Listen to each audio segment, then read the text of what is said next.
Hola, ¿qué tal? Muy buenos días a todos.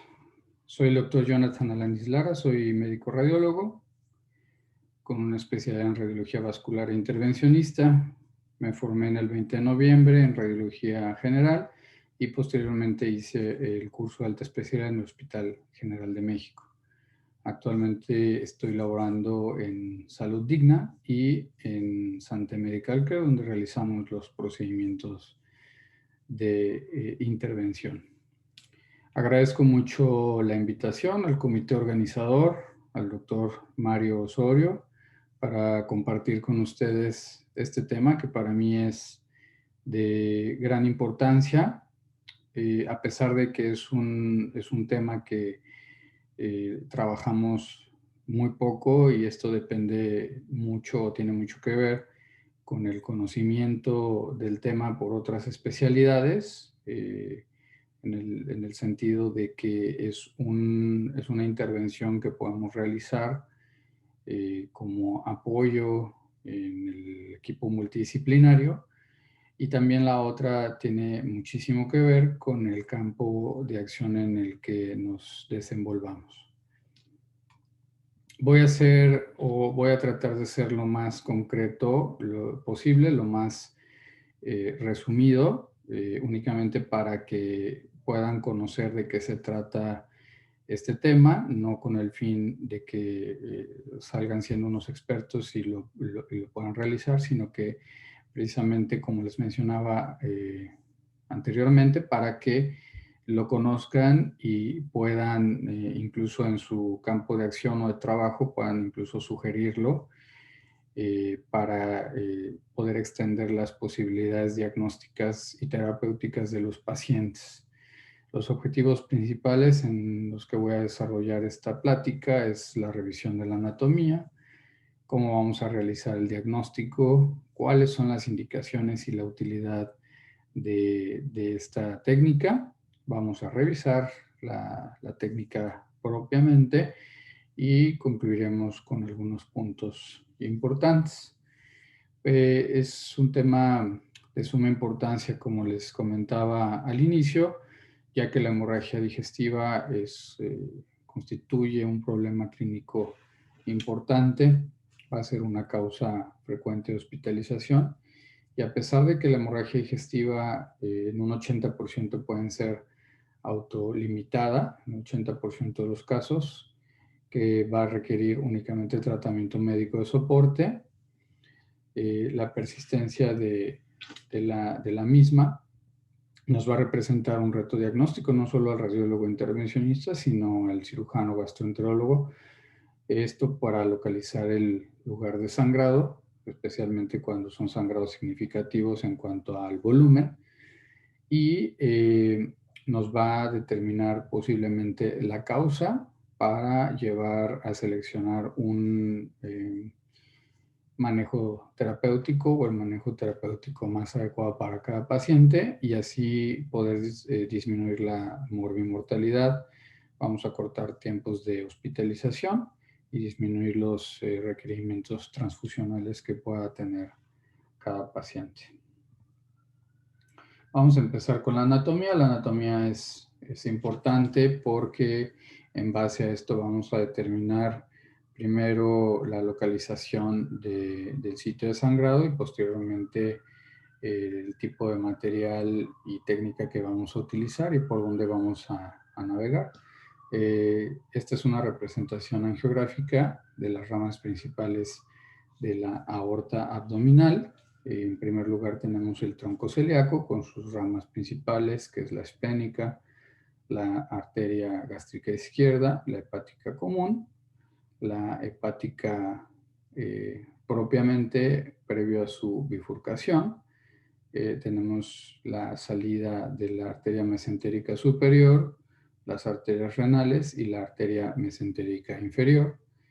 En el caso de la arteria gástrica izquierda y de las arterias renales, más adelante en otro tema se van a revisar, así que no vamos a ahondar mucho en ellas y nos vamos a enfocar principalmente en el tronco celíaco, arteria mesentérica superior e inferior. El tronco celíaco es un tronco arterial que se origina en la aorta abdominal.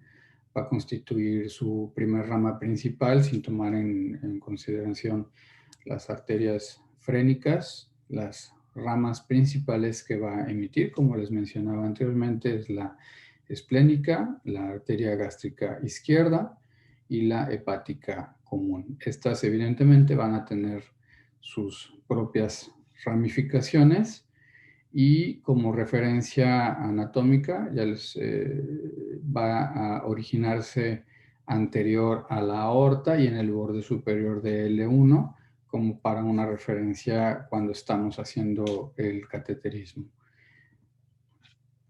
Este esquema, este diagrama o ilustración me gusta mucho, quise presentárselos porque nos representa de una forma muy simplificada las ramificaciones que va a tener en el caso de la arteria mesentérica superior e inferior. En el centro tenemos representado en rojo la aorta abdominal y por encima del lado derecho tenemos la arteria mesentérica superior con sus ramas principales, que es la cólica media, la cólica derecha y la ileocólica, que va a dar la rama cólica ascendente, y nos representa también las ramas que van a irrigar el yeyuno, el ilion y la porción terminal del ilion a nivel de la unión iliocecal. La rama mesentérica inferior nos va a dar, nos representa aquí la arteria cólica izquierda, el tronco de las sigmoideas, y también vamos a tener unas ramas que irrigan la parte superior del recto. La arteria mesentérica superior, como les menciono, va a tener un origen en la cara anterior de la aorta.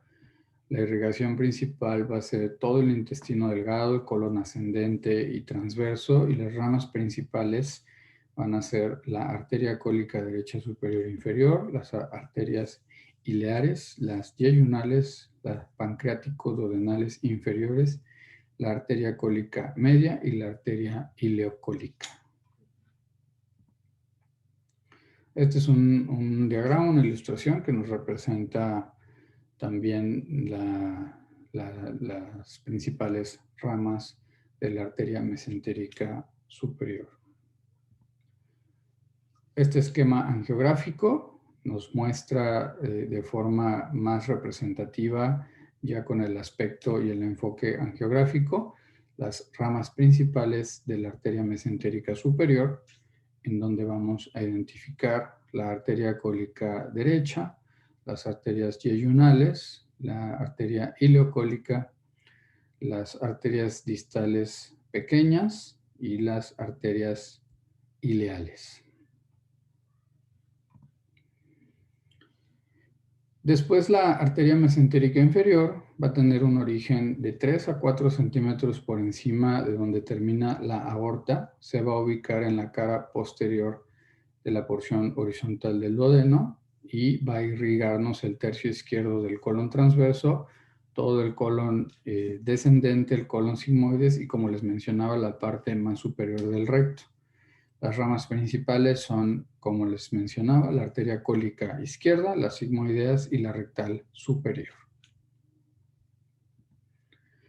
Esta pequeña estructura llamada el arco de Riolano, arcada de Riolano, anastomosis de Haller, o también conocida como la arteria mesentérica sinuosa o serpenteante, representa una estructura muy importante y tiene una importancia en el sentido de que nos va a comunicar o va a ser una anastomosis principal entre las estructuras de la arteria mesentérica superior y la arteria mesentérica inferior. Esto va a ser a través de la rama ascendente de la cólica izquierda y nos va a comunicar con la arteria mesentérica superior a través de su rama cólica media.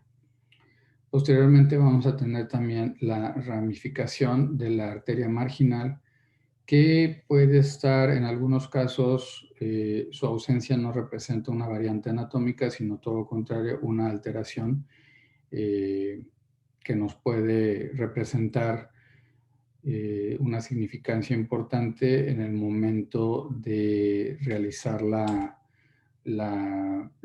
embolización y la angiografía, por lo tal es importante conocerla. También la arteria marginal la podemos conocer como la arteria de Drummond. Tenemos una representación angiográfica de la arteria mesentérica superior, en donde vamos a identificar la arteria marginal o de Drummond que les mencionaba y que se va, como su nombre lo dice, se va a distribuir en todo el margen del colon, sobre todo el descendente. El arco de Riolano, tenemos aquí identificado una parte de él, que ya lo mencionamos. Tenemos la arteria mesentérica inferior, donde está colocado el catéter y donde inicia nuestra angiografía. La arteria cólica izquierda, que está representada a este nivel. Las arterias sigmoideas, de forma más inferior, y las arterias rectales superiores, que más adelante vamos a revisar en un caso clínico. La hemorragia de tubo digestivo tiene generalmente una presentación aguda y va a tener una mortalidad del 6 al 10% cuando tiene una representación alta y del 4% cuando es baja. El 50% del sangrado de tubo digestivo va a ser alto. Les pongo aquí entre paréntesis puede alcanzar hasta el 75% en otras revisiones bibliográficas. Y el 40% del tubo digestivo va a representar el tubo digestivo bajo o representado en otras publicaciones hasta el 25%. El 10% va a ser de origen oscuro, es decir, que no vamos a identificar precisamente de dónde viene o cuál es la causa de este sangrado. Y todo esto nos va a representar un reto y un abordaje multidisciplinario. Como siempre lo menciono en mis pláticas, la comunicación con la parte clínica, con el médico tratante, en este caso con los cirujanos y gastroenterólogos o endoscopistas. Nosotros somos parte fundamental y una pieza fundamental tanto en el diagnóstico como en el abordaje terapéutico, por lo cual la comunicación siempre va a ser muy importante. La hemorragia digestiva alta la vamos a considerar cuando es proximal o antes al ángulo de Treitz.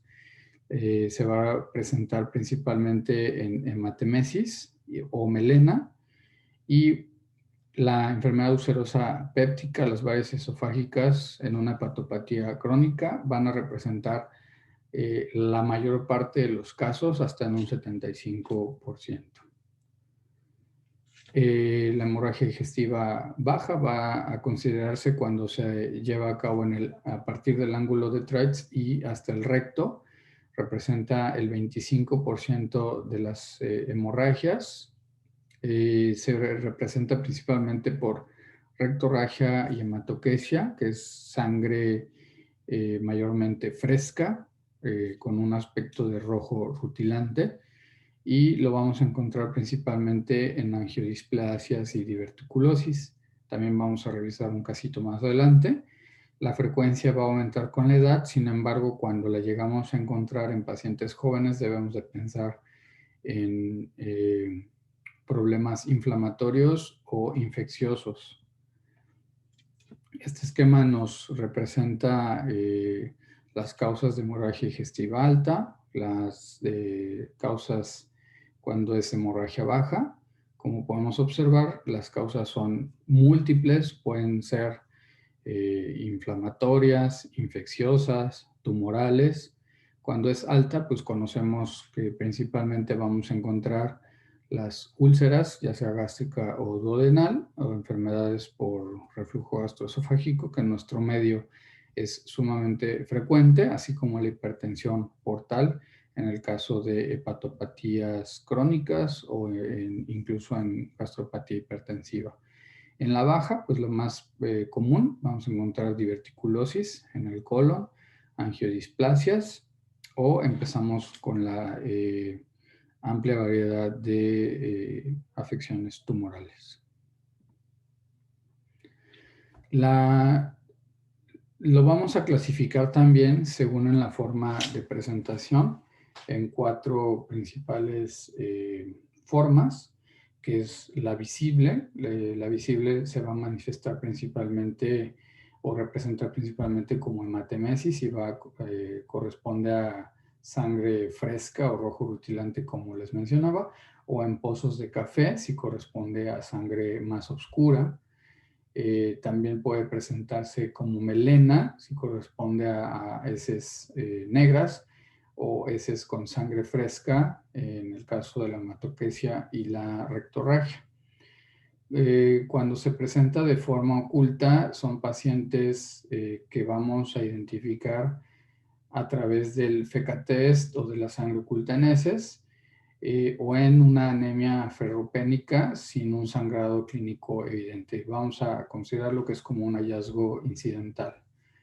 En el caso de la aguda, es la que más nos concierne a nosotros, porque esto va a ir en relación al volumen y la rapidez del sangrado. Se va a considerar de forma masiva aquella que va a requerir una transfusión de al menos de 4 unidades de sangre en 24 horas, en la que el paciente va a demostrar una franca inestabilidad hemodinámica con una tensión sistólica inferior a 100 milímetros de mercurio o un descenso en el hematocrito superior al 20%, una frecuencia cardíaca superior a 100 latidos por minuto o una hemoglobina por menos de 100 gramos por litro. Una hemorragia moderada la vamos a considerar cuando no se presente ninguna de las formas anteriores, no hay inestabilidad hemodinámica, no va a precisar de una transfusión sanguínea. En el caso de la hemorragia aguda, va a ser una entidad urgente con un alto índice de mortalidad, por eso es que les mencionaba que es la que más nos representa un reto. Puede llegar incluso al 21-40% en hemorragias masivas, siendo los pacientes de mayor edad los que van a representar una mayor mortalidad, o con pacientes con una comorbilidad severa o en casos de resangrado. La hemorragia crónica va a corresponder a sangrado intestinal que es persistente o que va a ser recurrente después de estudios convencionales o estudios con endoscópicos negativos.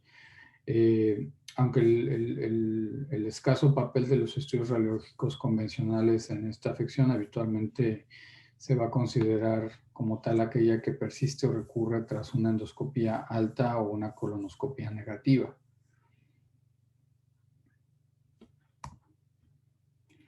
Los métodos diagnósticos principales, pues también tenemos una amplia gama de ellos. No los vamos a revisar como muy a detalle, nos vamos a enfocar principalmente en los que nos representan una ventaja en cuanto al tiempo de diagnóstico y los que nos van a representar también una guía en el tratamiento del paciente. Tenemos principalmente la panendoscopía, la colonoscopía, de ahí se deriva la cápsula endoscópica, la endoscopía con balón, la medicina nuclear, tomografía, el ultrasonido, que la verdad yo en este caso tengo mis dudas, pero bueno, está mencionado en algunas publicaciones, la resonancia y bueno, la angiografía, que es la que nos concierne a nosotros como radiólogos e intervencionistas. Previo al diagnóstico es bien importante, antes de seguir los pasos consecuentes en cuanto al diagnóstico y al tratamiento, es importante determinar en cuanto a la forma de presentación, si es una hemorragia aguda, como les mencionaba, con una inestabilidad importante del paciente. Lo primero que tenemos que realizar en el área de urgencias pues, es estabilizarlo, realizar la reposición de volumen, recuperar la TA o en el caso de pacientes o casos graves, realizar maniobras de RCP. No podemos pasar a un paciente al área de hemodinamia si no tenemos al menos una estabilización en cuanto al volumen y los signos vitales. El diagnóstico, ¿cómo vamos a realizar el diagnóstico en la hemorragia digestiva alta, sobre todo aguda? Bueno, el punto número 1, pues es la endoscopía. Posteriormente vamos a pasar a la tomografía multicorte cuando la endoscopía falla, sobre todo en delimitar el sitio y cuando tenemos un sangrado masivo en donde el endoscopista no puede identificar exactamente dónde está el sitio debido a al sangrado profuso. Y la angiografía va a ser de elección tras 2 endoscopías fallidas o negativas, o en caso de pacientes que tengan ya un antecedente de sangrado y vuelva a suceder. El diagnóstico en la hemorragia digestiva baja aguda va a ser la colonoscopía como primer lugar. Cabe mencionar que el 25 al 32% va a fallar y el 48 a 90% también para la exactitud en la localización.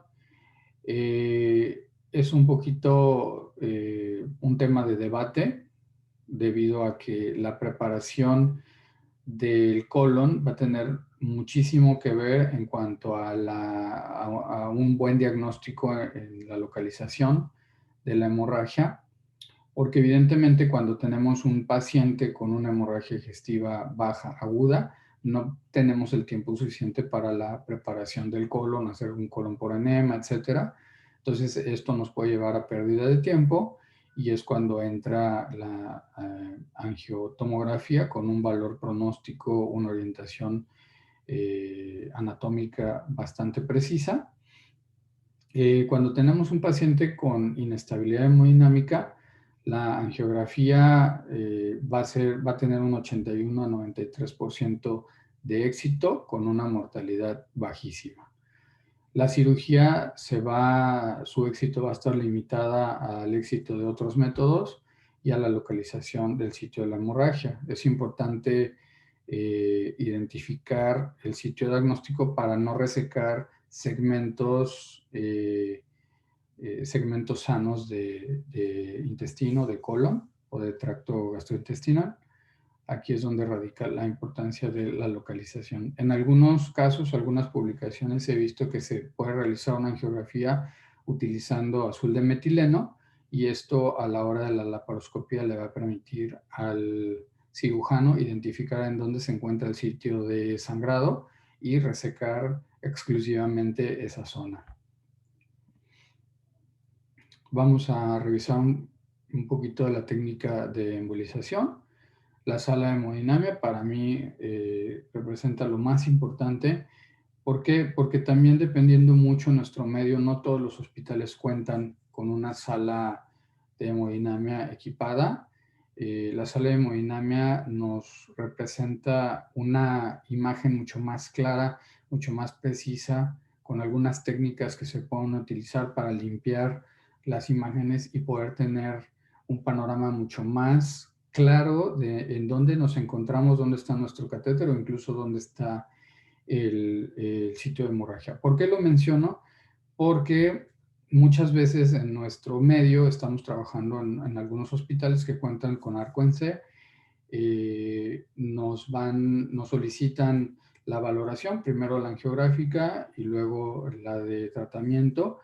En mi caso me he enfrentado, o al inicio sobre todo de mi práctica como intervencionista, el reto pues era tener primero un equipo, un arco en C que sea bueno, después el técnico que tenga experiencia en el movimiento, porque es mucho más complicado el movimiento del equipo. Cuando tenemos un catéter dentro de una arteria, necesitamos tener la imagen en tiempo real de forma precisa.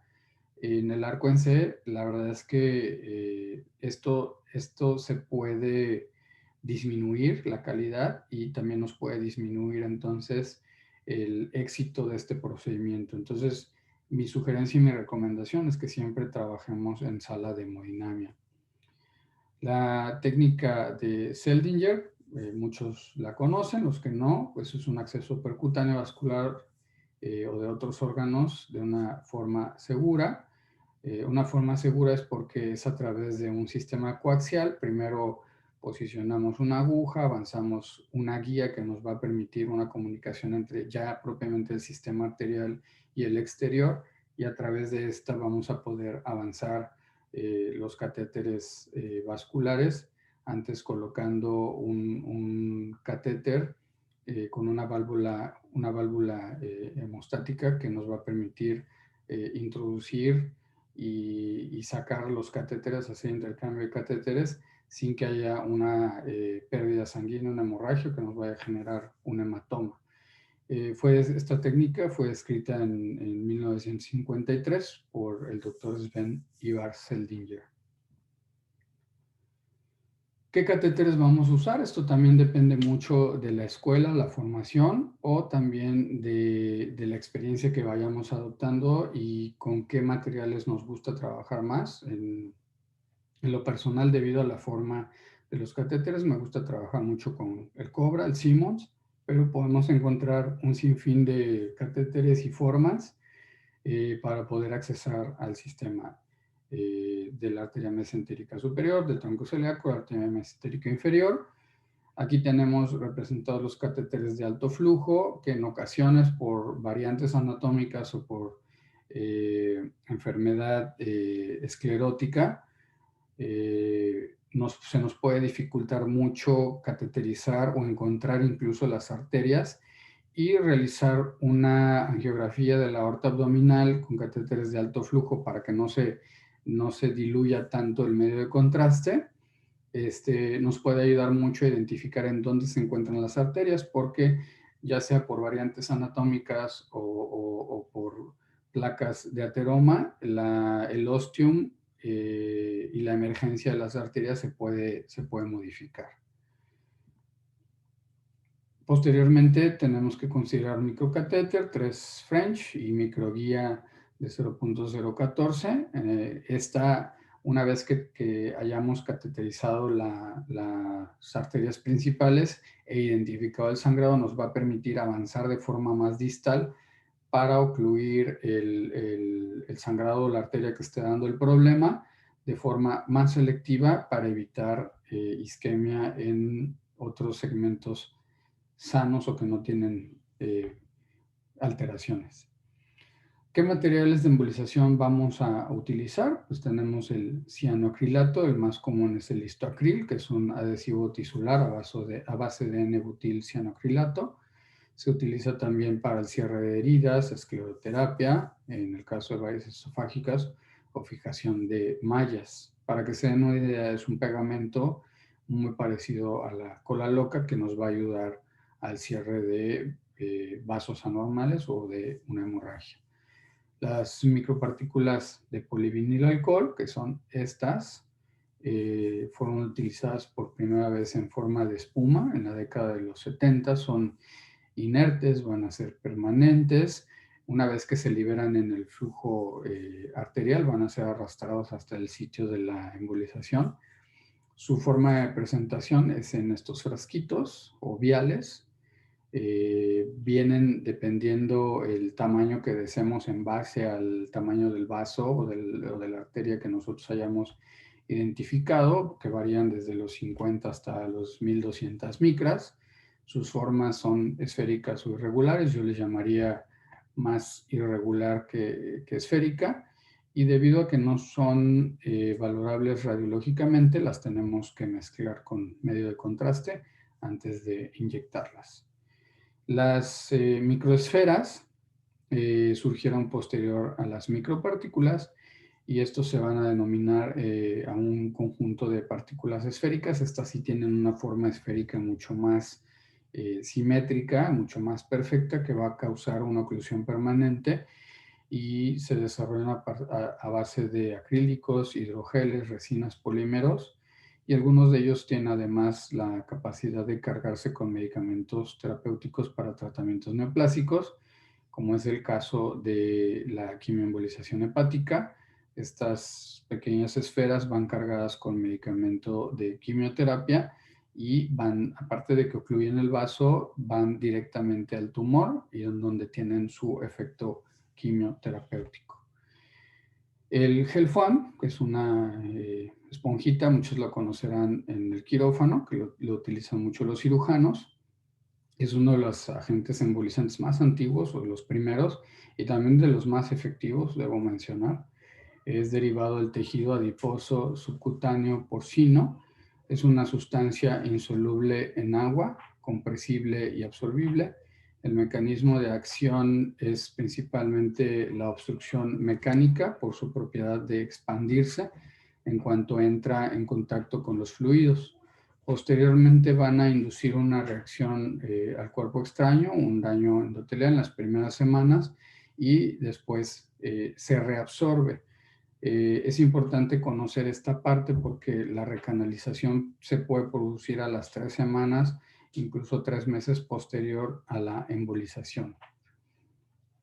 Tenemos también otros dispositivos que son los coils, que son pequeños cablecitos, son materiales diseñados muy parecidos a las guías metálicas, pero van a carecer del filamento nuclear sólido y van a contener únicamente un filamento elástico, por eso son como pequeños resortes que le da la forma cuando el coil se va liberando, permite enrollarse en sí mismo o dentro, por ejemplo, de una estructura aneurismática.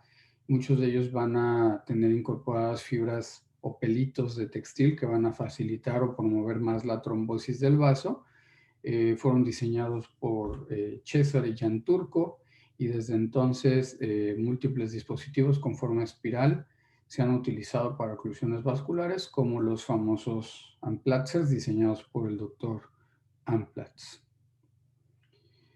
Tenemos aquí un caso, como les mencionaba, no hay muchísimos casos que se puedan documentar en nuestra práctica diaria, algunos tienen más que otros. Y aquí les quiero presentar un paciente con hemorragia digestiva baja, aguda masiva. La tomografía nos va a evidenciar un divertículo en el ángulo hepático del colon que está sangrando. Posteriormente la reconstrucción en la tomografía en un corte sagital principalmente nos va a permitir demostrar el aporte vascular del divertículo que está sangrando. Notamos una escasa medio de contraste extravascular en donde identificamos pues el sangrado. La arteriografía selectiva nos va a permitir avanzar de forma mucho más precisa por la referencia anatómica que nos brindó la tomografía, de tal forma que avanzamos el catéter al tronco principal y como les mencionaba, a partir de ahí avanzamos el microcatéter lo más distal posible hasta lograr llegar al sangrado, en donde podamos liberar, dependiendo el caso, dependiendo la experiencia de cada quien, eh, micropartículas, coils, esferas o el material de nuestra preferencia. Generalmente utilizamos también en muchos casos por ser lo más accesible, lo más económico y lo que todo el mundo podemos tener a la mano, pues es el Gelfoam.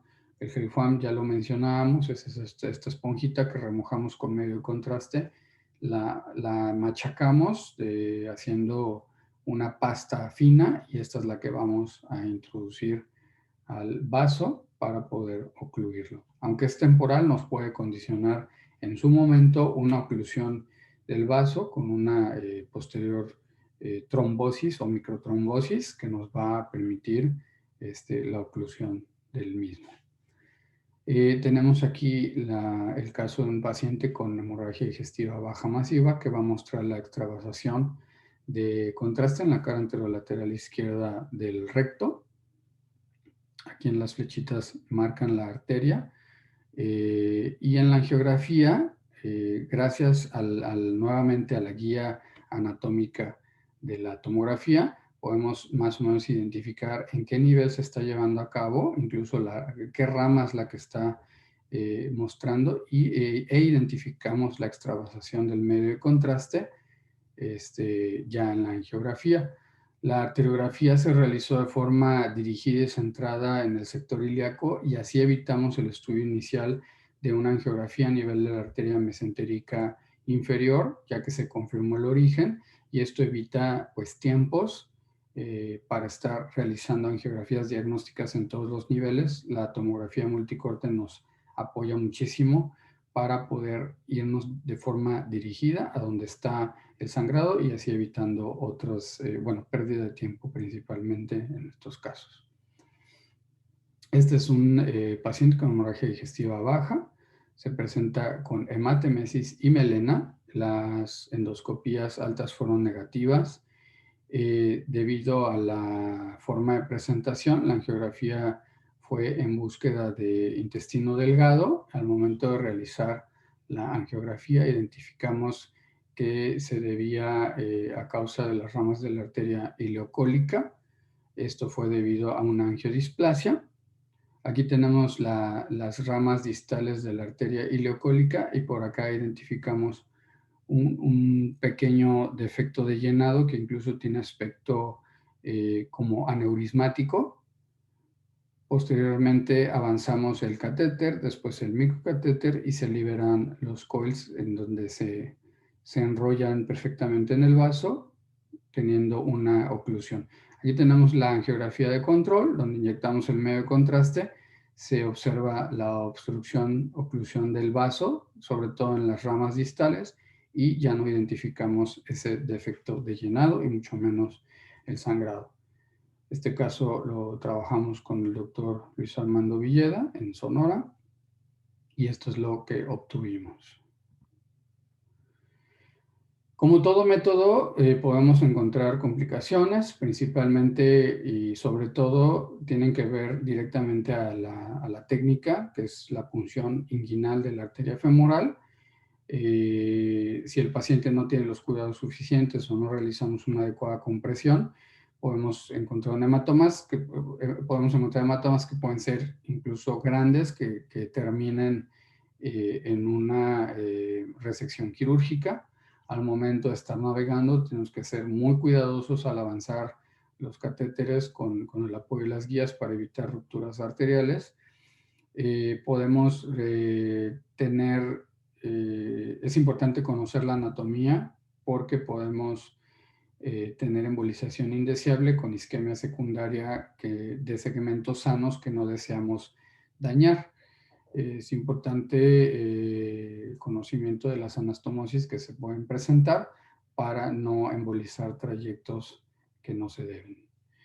Dentro de las conclusiones, reitero sobre el conocimiento de la anatomía para conocer e identificar el sitio de sangrado para poder ocluirlo. Debemos de tener en consideración las múltiples variantes anatómicas como el tronco celíaco de la arteria mesentérica superior, que son las primeras ramas de la aorta abdominal, que van a originar la gran circulación o principal circulación regional. Esta va a tener muchísimas ramas, muchísimas colaterales que van a irrigar sobre todo la parte alta del tubo gastrointestinal y la extensa red de ramas colaterales entre estas dos grandes ramas van a proteger esta región. ¿Qué significa esto?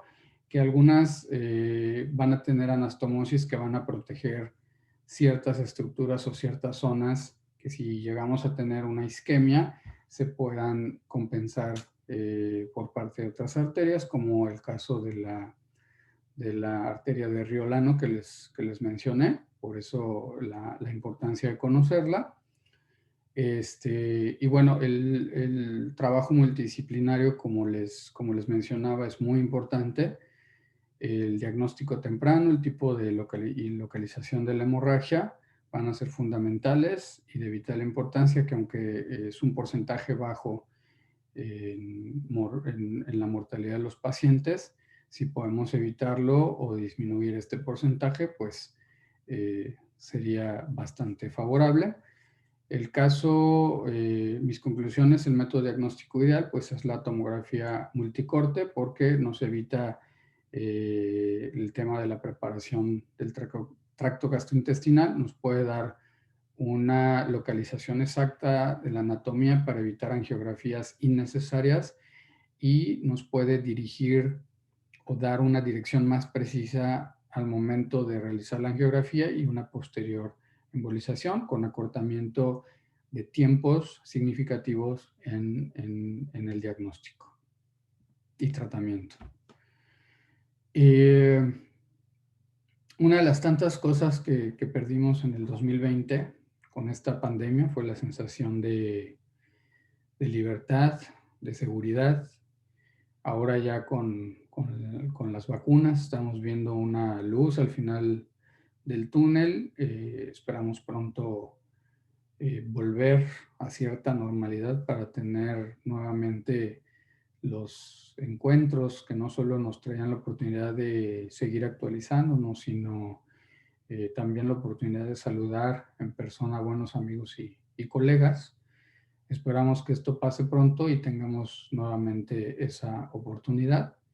Esta fue de las últimas reuniones en físico que tuvimos en el Hospital General de México, un encuentro de radiólogos intervencionistas, pues donde no teníamos ningún problema de compartir una sala sin el uso del cubrebocas, ¿no? Ahora tenemos pues ya la nueva normalidad, que no podemos estar sin ella. La pandemia sigue, la pandemia está vigente, hay que continuar cuidándonos, incluso las personas que están siendo vacunadas pueden todavía contagiarse y contagiar a personas que no tienen esta protección. Por lo tanto, pues los invito a seguir siendo responsables. Afortunadamente la tecnología hoy en día nos permite seguir compartiendo el conocimiento y seguir trabajando casi al mismo ritmo que antes o incluso más optimizado.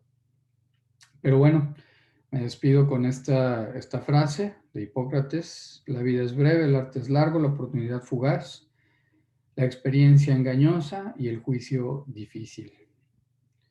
Muchísimas gracias nuevamente al comité organizador. Esperamos continuar compartiendo los conocimientos, compartir en un futuro ya de forma presencial con ustedes, y pues no me queda más que reiterar mi agradecimiento y pues invitarlos a seguir actualizándonos. Muchísimas gracias.